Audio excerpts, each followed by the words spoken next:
I think there were two major themes that, if one integrated those themes into their investment thinking, that would have saved you quite a bit of pain this year. The first one is, and this is something that I just alluded to, is the fact that inflation was not transitory. Remember you last... know what they call it, transitory, but you know, Omar, what I call it? Persistent transitory.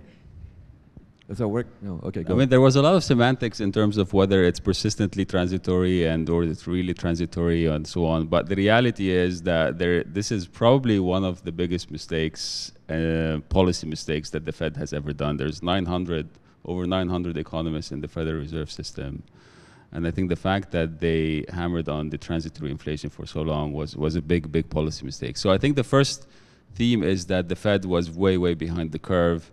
And that really meant that monetary policy will continue to be very focused on inflation, will be very hawkish, will be very aggressive, partly because they wanted to gain back their credibility.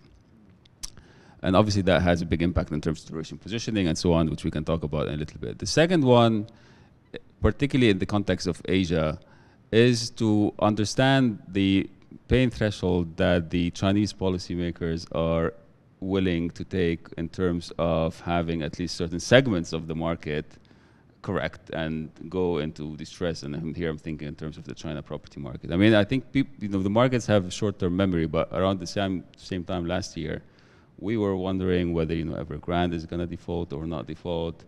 Things have changed quite drastically since then.